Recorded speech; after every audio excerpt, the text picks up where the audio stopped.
Alien parasites drop out of the night sky and scatter across the city, drifting through the streets in search of human hosts. Each one slips into a body through the ear, the nose, or the mouth, ready to take over the brain and turn an ordinary person into something else entirely. One of these creatures floats down into the bedroom of a teenage boy named Shinichi Izumi while he sleeps with headphones on. It tries to crawl into his ear first, but the headphones block the way, so it changes course and pushes toward his nose instead. The movement wakes him up, and half asleep, he swats the thing away, assuming it is just some stray bug. He sits up to stomp on it, but the creature darts forward and burrows straight into his arm. Panicking, Shinichi grabs his phone cord and wraps it around his arm like a tourniquet, trying to trap the invader before it can travel any further. His mother hears the commotion from her room and rushes in, and when she sees the cord cutting into his skin, she pulls it off without understanding what it was protecting against. That single act gives the parasite the opening it needs, and it finishes forcing its way inside. The next morning, Shinichi's arm feels off, but he brushes the feeling aside and heads to school like any other day. It does not take long before something clearly strange begins happening. During class, his arm stretches out on its own to pick up a pencil eraser from the floor without him meaning to move it. Later, during a basketball drill, the same arm pulls off an impossibly perfect shot, far beyond anything he could normally do. That evening, Shinichi sits down to search the internet, trying to find out why his hand keeps moving on its own. While he is scrolling through pages, an eye opens up out of nowhere in the palm of his hand. Stunned and a little horrified, he grabs a knife, working up the nerve to cut the thing open and find out what is happening to him. Before he can finish the cut, his hand twists into a rough, lopsided shape, almost like a small, deformed snake. Moments later, it settles into something a little less strange looking. A mouth forms on his palm, an eye opens on one of his fingers, and his remaining fingers stretch and reshape themselves into tiny arms and legs for the creature now living inside his hand. Terrified, Shinichi begs it to give his real hand back, but the thing tells him plainly that it has already consumed every one of his original cells.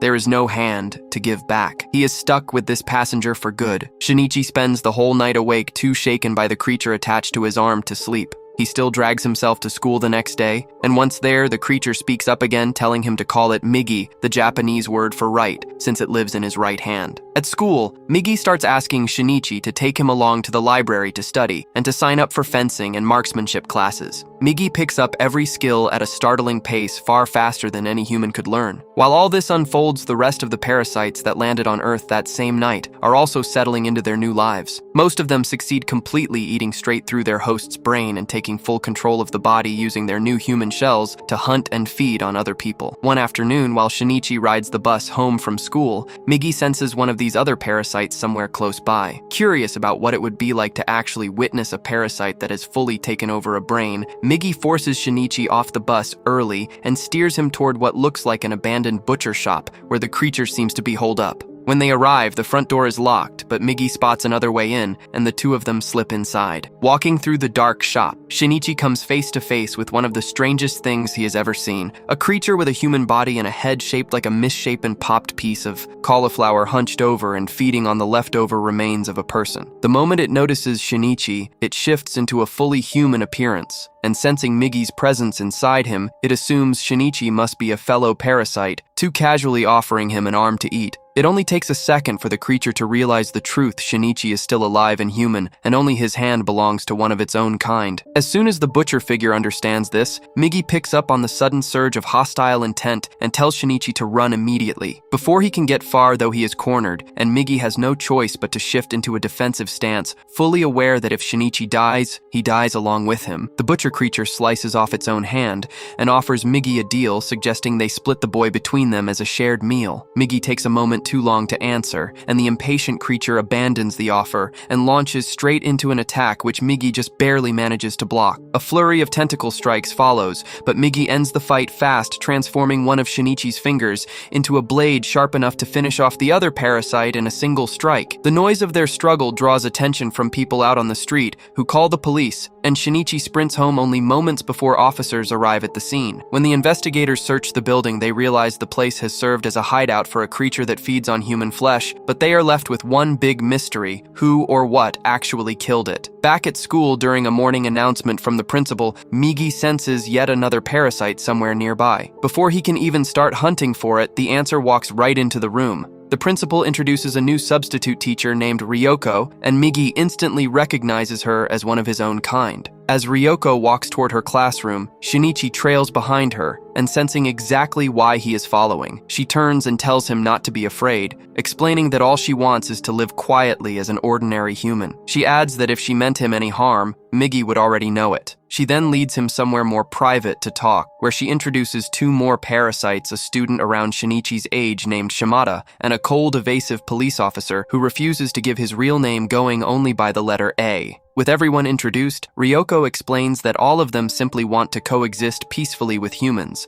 and that the smartest move is for everyone, parasites and Shinichi alike, to help keep each other hidden from the authorities. She then drops something even stranger. Through an experiment she runs on A, she discovers that she is somehow able to get pregnant, meaning she is currently growing an actual human child inside her. She wants to keep experimenting to understand exactly how that is possible, and more than that, to figure out what her larger purpose might be in this world. Hearing all of this, Shinichi flatly refuses to work with them, and Ryoko warns him calmly that if he won't help, the least he can do is stay out of their way, reminding him that she is currently standing inside a school full of students she could wipe out in an instant if he or Migi tried anything. As the three parasites leave, Migi quietly warns Shinichi to be especially careful around A, since he picks up on a clear and dangerous hostility radiating from him. After the meeting, Shinichi goes home and, fully aware now of what is lurking out there, begs his mother not to leave the house. She brushes him off, telling him he has been acting paranoid and strange ever since the accident with his arm, and the conversation turns into an argument that sends Shinichi storming off to school the next day. Later, walking home after class, Migi senses A closing in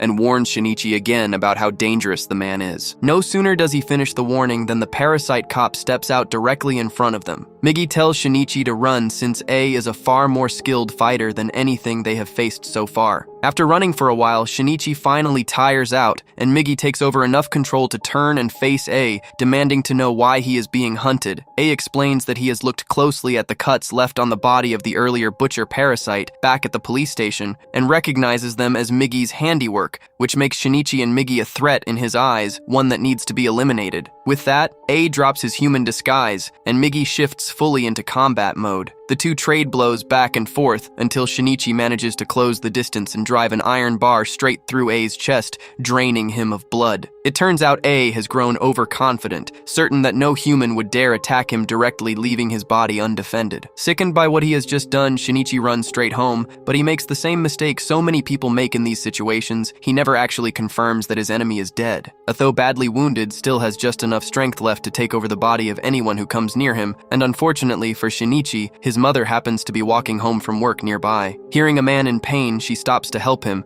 and ends up possessed in the process. That night, lying in bed, Migi senses a parasite slowly approaching the house and wakes Shinichi up to get ready. Shinichi grabs a knife and waits as Migi tracks the distance between them and whatever is coming, until finally the presence stops right outside the bedroom door. When Shinichi realizes the approaching parasite is wearing his own mother's body, he refuses to accept that she could actually be possessed and starts arguing with Migi, insisting he will not strike her. While the two of them are still caught up in the argument, A speaks through the mother's body and openly admits that he has taken her over completely. Still clinging to denial, Shinichi tells his mother he loves her and tries to apologize for their earlier fight. But as soon as he finishes, the parasite drives her hand straight through his chest and walks away, leaving him for dead. Alone with him, Migi detaches from his arm, crawls into the open wound, and uses his own cells to repair all of the damaged tissue inside. Hours later, Shinichi wakes up from a pool of his own blood and stumbles to the bathroom mirror, finding the wound completely sealed over. After surviving that night, Shinichi stops going to school altogether. Concerned, his close friend Satomi comes by to check on him, but he shuts her out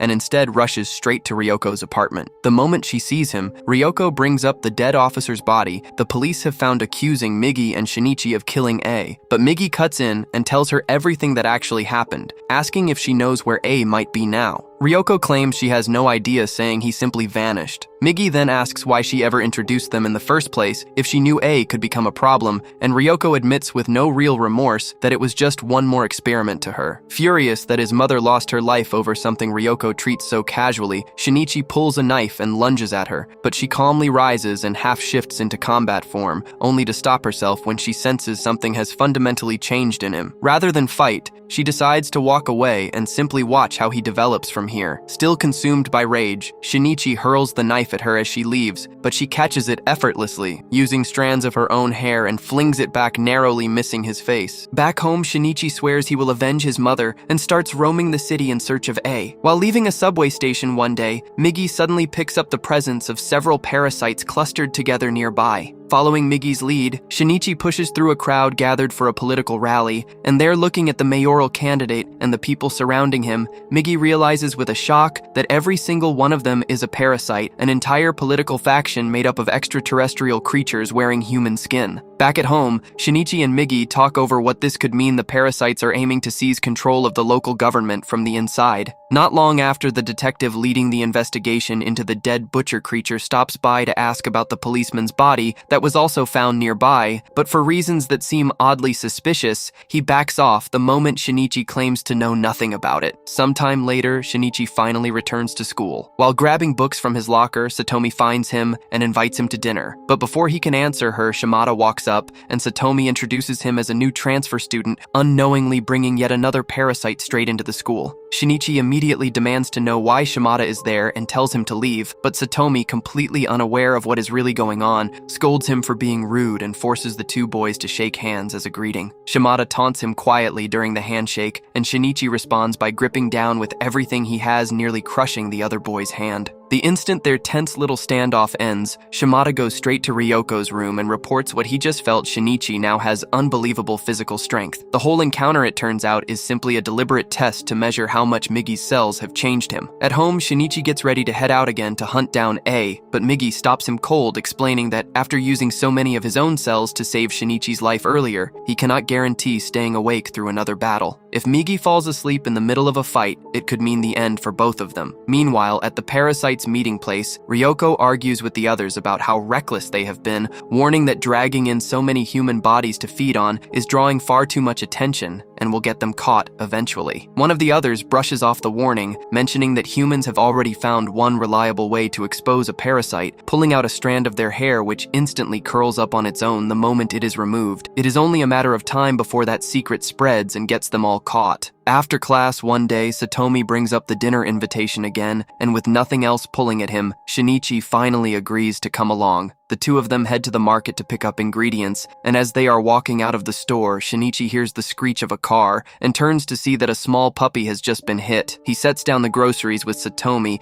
and darts across traffic to reach the dog, but by the time he gets there, it is already gone. Without a flicker of emotion, he picks up the body and tosses it straight into the trash. Satomi is horrified and demands to know why he would do something so cold, and Shinichi answers completely. Matter of fact, that since the dog is no longer alive, it is nothing more than a useless piece of meat now. Shaken by how distant and cold the boy she cares about has become, Satomi asks what happened to him and walks away clearly disappointed. Alone again, Shinichi brings it up with Migi, who admits that those are exactly the kind of words he himself would say, a clear sign that the transplanted cells are slowly reshaping Shinichi's personality and physical capability to be more and more like one of his own kind. Back at school, the principal notices Ryoko's pregnancy, and for reasons that make little sense, decides to fire her on the spot. After losing her teaching position, Ryoko shows up at the house belonging to the real Ryoko's parents, hoping to slip back into that life, but the mother there immediately senses that the woman standing in front of her is not actually her daughter and starts screaming for someone to call the police. Cornered, the parasite drops. Its disguise drives a hand straight through the father's heart and beheads the mother shortly after. Around the same time, following her argument with Shinichi,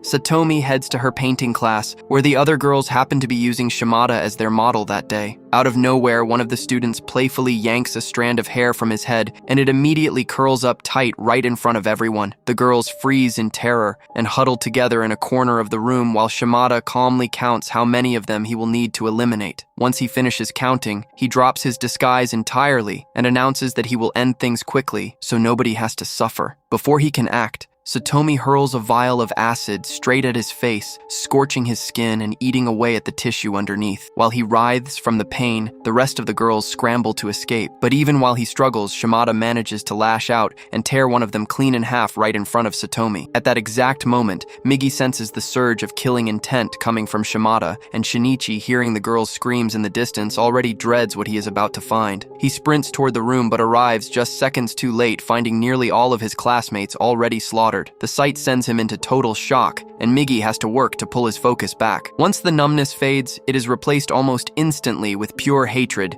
and Shinichi sets off hunting for Shimada. While all this happens, Ryoko is upstairs in her lab mixing together some kind of chemical compound. Down below, Shimada tracks Satomi to a closet she is hiding in and knocks her to the ground. She tries to scramble away, but one of his tentacles catches her leg and drops her again. That is when Shinichi finally catches up, slamming into Shimada and putting his own body directly between the Parasyte and Satomi. Shimada gets back up and goes on the offensive, and during the exchange he manages to slice clean through Shinichi's wrist, separating him from Migi completely. The two of them reconnect almost instantly though, while Satomi watches the entire fight unfold and Shimada, already weakened from the acid burns, starts to falter. Just then, Ryoko appears behind him, coldly informing him that he is getting in the way of her larger plans and hurls what looks like a homemade firebomb in his direction. Sensing the danger about to erupt, Shinichi scoops Satomi into his arms and leaps straight off the top floor of the building, landing safely on the ground just as the structure explodes behind them. Once the chaos settles, police officers rush to the scene and head straight up to the top floor, only to find that Shimada has somehow survived. Despite their training, every single officer is wiped out with almost no effort on his part. Outside, Migi tells Shinichi that Shimada is still alive and is now heading toward a nearby rooftop, intent on getting revenge for his fallen comrades. Shinichi climbs to the top of a neighboring building and cuts loose a length of steel pipe. Migi then reshapes himself into a bow, and using the pipe as an arrow, Shinichi fires it across an almost impossible distance, driving it straight through Shimada's heart, just like everything he learned back in marksmanship class. With Shimada finally dealt with, Ryoko appears behind Shinichi and tells him that she plans to disappear, choosing instead to live out the rest of her life experiencing motherhood. Before she leaves for good, though, she gives him the location of A's hiding place. Arriving there, Shinichi is spotted almost instantly, and the two of them walk together toward a more isolated area to finally settle things. Along the way, Migi admits that he is starting to feel drowsy and will soon fall asleep no matter what. But before that happens, he reshapes himself one last time into a blade, so Shinichi will at least have a weapon, and then drifts off completely. Fighting alone now, Shinichi manages to hold his ground fairly well against A, but just as the Parasyte is about to land a killing blow, his mother's consciousness still lingering somewhere inside A's stolen body takes hold of one half of it and redirects the attack at the last possible second, even though she knows this final act will cost her any chance of saving herself. With that opening, Shinichi finishes the fight by tearing A's head clean off, finally avenging his mother and letting whatever remains of her finally rest. After the battle, Shinichi visits Satomi in the hospital, and while she lies there unconscious, he quietly promises that he will exterminate every last Parasyte so that no one else ever has to suffer the way she has. While he is talking softly to Migi, a photographer hiding nearby snaps several pictures of the two of them together unknowingly, capturing proof of his connection to the aliens. Around that same time, every single candidate from the political party made up of Parasytes wins their election, including the new mayor, giving them complete control over human law from the inside. With that victory secured, Gooto, the leader of the Parasytes, finally understands the reason they were sent to this planet in the first place, to wipe out the human race entirely so the Earth itself can heal and thrive. After avenging his mother and friends, young Shinichi is now wanted by the most powerful Parasytes in the world, and he will need to fight with everything he has to survive and save the ones he loves. Inside the police station, Detective Harama has found a way to use Uragami, a psychopath who apparently can identify the hosts of the Parasytes, and decides to put him to work analyzing all the main suspects one by one. Person after person, Uragami clears each one, telling the police that they are only human. But as soon as Shinichi steps into the room, the man immediately realizes that this boy is not fully human. For some reason, however, Uragami tells the police that Shinichi is fine, and the boy is released without any trouble. As Shinichi heads home, Migi begins to sense the presence of a Parasyte nearby and guides him straight to the source. They come across another one of the Parasytes savoring human flesh. With Shinichi now more experienced, Migi only needs to distract the alien, while the boy moves in, and Shinichi manages to eliminate the creature by driving his hand straight through its heart, leaving even Migi himself impressed. As soon as the quick fight is over, Shinichi goes to the body the Parasyte was eating and regrets not having arrived sooner. While looking at the victim, he hears a strange sound nearby and starts searching for the source, but he cannot find anything suspicious. He does not know it yet, but a photographer has been following him. At the town hall, Mayor Hirokawa learns learns that another one of his own has been eliminated by Shinichi and immediately begins to think about revenge. But Ryoko insists on doing nothing and says they should simply wait until the boy calms down and stops attacking them on his own. The other aliens disagree and turn to Gooto to settle it, but since he is not present, they all end up following Ryoko's orders and agree to leave Shinichi alone. On the street, a strange parasite named Migi is in the middle of his morning run when he stops in front of a Yakuza office and starts laughing. One of the mobsters inside steps out and asks him what he finds so funny. Migi does not bother to answer. He simply grabs the man and sinks his skull into the ground. Then, completely calm, Migi walks into the office and eliminates all 8 mobsters one after another. Not far away, Ryoko meets the photographer Kuramori at a restaurant. Kuramori wants to reveal the photos he has of Shinichi to the police so they can capture the boy and use him to find the location of the others. But Ryoko knows that this will lead straight back to her. So she asks Kuramori to wait a little longer, using the fact that Shinichi was once her student as an excuse, and telling him she is not ready to give him up. After the meeting with Ryoko, Kuramori heads to the school and continues spying on Shinichi. But Shinichi notices his presence and lures him to a more isolated spot, far from the school grounds, where he corners the photographer. With Kuramori now in his possession, Shinichi takes him home to talk, and soon discovers that it was Ryoko herself who told the photographer that he is a parasite. To return the favor, Shinichi tells Kuramori that the entire prefecture has become the parasite's stronghold, and that Ryoko is one of the leaders, the smartest among all of them. Finally, Shinichi warns Kuramori to forget everything he knows and go back to living a normal life before one of the parasites eliminates him. But the first thing Kuramori does after leaving is head straight to City Hall, where he records an interview with the mayor and secretly places a hidden recorder to spy on him. The moment he steps outside, however, one of the parasites finds the device. With the photographer now clearly a threat, Hirakawa finally decides to override Ryoko's orders and eliminate both Kuramori and Shinichi together with Migi. At school, Shinichi finishes his classes and begins walking home with Satomi. While the two of them are talking, Migi senses that they are being followed, and not by one enemy, but by 5 at once.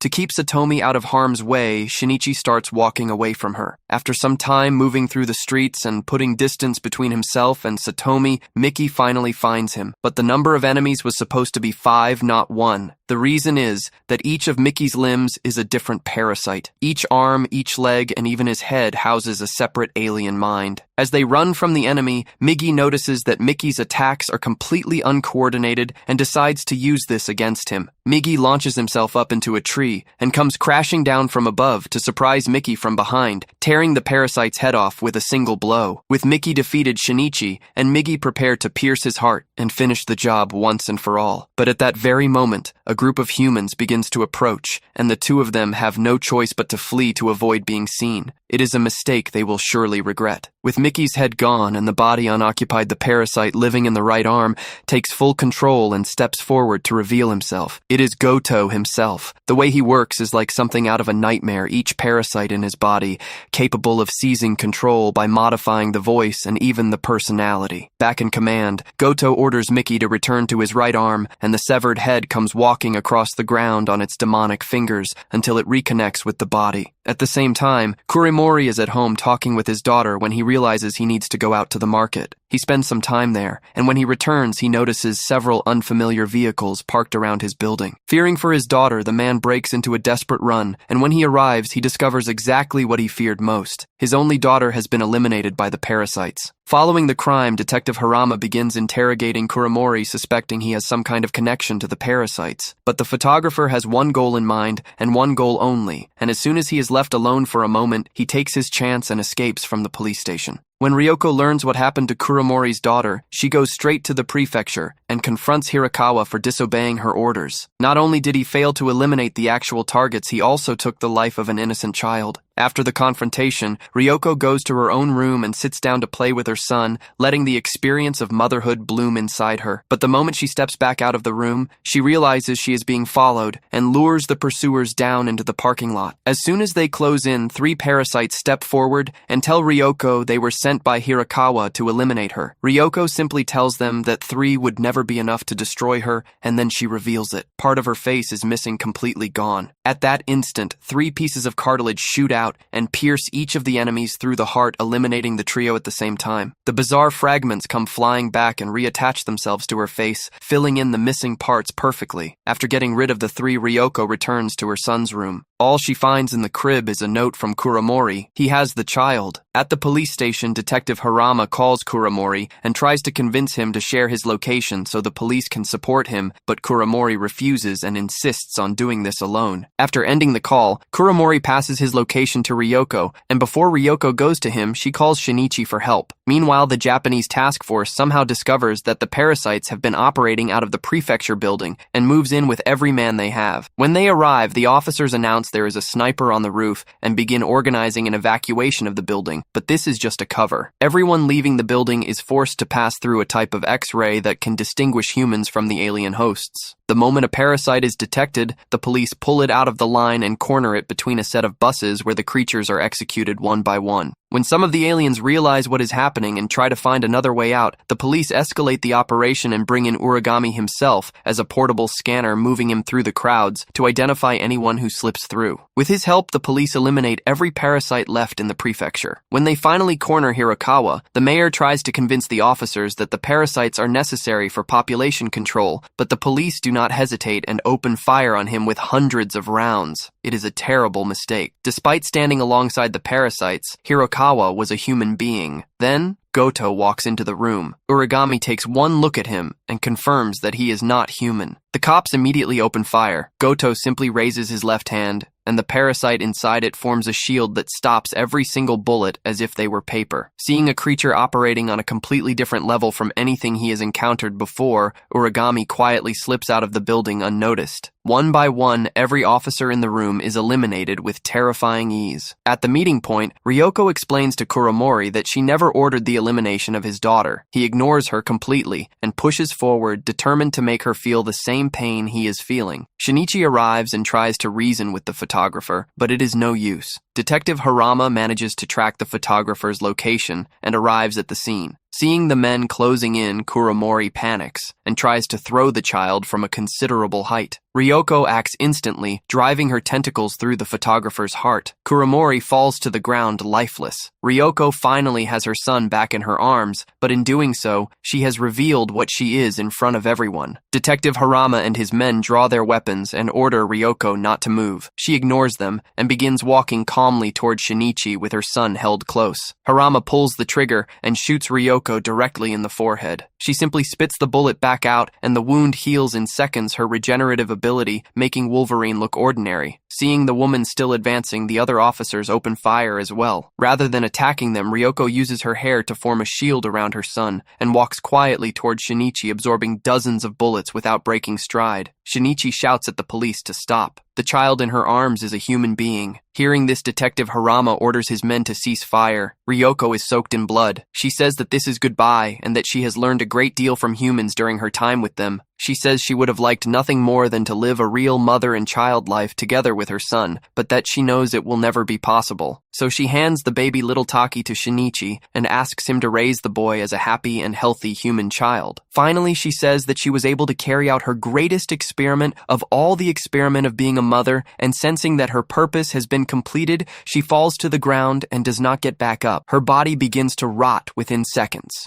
Shinichi stands there and thinks of his own mother who gave everything to protect her son, and the tears come. Satomi finally arrives, and the two of them hold each other with Taki on their lap. After everyone recovers, a policewoman takes little Taki into her care while Detective Harama calls Shinichi over to testify. At that moment, one of the officers receives a report about the operation at the town hall and informs the detective that the entire task force has been wiped out by Gooto. When Shinichi and Migi arrive at the town hall, Gooto is already there waiting, and the first thing he does is hurl a human head directly at them as if it weighs nothing. Migi tells Shinichi that this is the same creature they defeated the night before, but now far stronger, and urges him to run. Shinichi turns and sprints to the parking lot where Migi unlocks a car and they tear away from the scene. Behind them, Gooto leaps from the top of the building. Detective Harama is still outside and opens fire, but Gooto stops every bullet and sends them back. Harama loses his life in an instant. Seeing what Gooto is capable of, the remaining police simply step aside and let him go after Shinichi. Gooto finds a sports bike and takes off after the car. Migi senses Gooto closing the distance behind them until the gap reaches 0. Gooto lands directly on the roof of the car along with the bike. Migi is behind the wheel while Shinichi fights to stay alive in the chaos. The violence of the impact eventually causes them to lose control and crash an accident that would be fatal if Migi did not pull them both back from the edge. From above the burning wreckage, Shinichi looks down and thinks Gooto must be finished. Migi tells him he is wrong. Gooto is still alive, and he will take far more than this to bring down. Gooto climbs out of the wreckage and begins to regenerate. Shinichi runs into the forest and carves himself a makeshift wooden spear to defend himself with. Migi comes up with a plan and separates from Shinichi's body entirely. When Gooto arrives at the trap's location, Migi launches an attack from behind. Gooto deflects it without effort and spins around, and the moment he turns to face Migi, Shinichi steps out from behind a tree and drives the wooden spear into him with everything he has. But even caught off guard, Gooto manages to stop the blow. Migi pushes his attack and comes close to knocking Gooto out entirely, but cannot cut deep enough to finish it. The 4 other parasites inside Goto's body move to block every follow-up strike, while Gooto calmly reattaches his head. With the plan falling apart, Migi accepts the truth and orders Shinichi to run. Shinichi refuses to leave him behind. He stands there and watches as Gooto tears Migi's limbs off one by one in a brutal and methodical dismantling. When there is nothing left of Migi to fight, Gooto turns to eliminate Shinichi. In his last moment of function, Migi throws what remains of his strength into one final distraction, buying Shinichi just enough of a gap to get away. Gooto finishes Migi immediately after. Completely alone, Shinichi runs through the forest in the middle of the rain, lost and broken, until he reaches the abandoned sector of a nuclear power plant and finally finds a place to hide. Exhausted and barely holding together, he lies down and begins to hyperventilate. His phone rings. It is Satomi. She tracks him down and finds him unconscious. While he is passed out, Satomi bandages his wounds and stays with him through the night. When morning comes, Shinichi wakes up and notices something in what is left of his arm. An eye has appeared. Migi's cells are still alive inside him. On one hand, this means a part of his friend survived the fight. On the other hand, it is very bad news because parasites can sense each other's location, which means Gooto now knows exactly where Shinichi is, and it is only a matter of time. At the power plant's access gate, an employee spots Gooto walking in and tries to stop him. He does not even get the chance to finish his sentence before Gooto tears his head away with a tentacle. Shinichi says goodbye to Satomi and makes his decision. He is going to face the boss once and for all. Shinichi reveals his location deliberately and lures Gooto deep into the nuclear waste sector of the plant, then tries to put distance between them by grabbing hold of a massive crane claw as it begins to move away. Gooto responds by transforming his legs into the powerful hind limbs of an impala and launching himself into the air from a gigantic height, landing directly on top of the claw. With Shinichi practically defenseless and missing an arm, Gooto shows no mercy and attacks again and again, but in the middle of the assault, he accidentally severs the cables holding the claw in place. Down on the ground, Shinichi spots a piece of rebar buried in the rubble and debris. In a final desperate effort, he dodges the incoming blows, grabs the rebar, and slides forward in a move straight out of an action film until he closes the distance and drives the bar into Goto's chest. But Shinichi missed. The rebar went wide of the heart, and Gooto suffers no serious damage from it. Gooto rears back to end the fight, but the moment one of his tentacles makes contact with Shinichi's severed limb, something unexpected happens. The cells begin to merge. Part of the parasite settles into Goto's body, and another part rises back up from Shinichi's arm and takes the shape of Migi. Back together at last, Migi explains what has been happening. This entire time, he kept a fragment of his cells hidden inside Goto's body, quietly damaging his nervous system from within. And the rebar Shinichi used was coated in radioactive waste from the plant, which now pushes Goto's body completely over the edge. His molecular structure loses all control.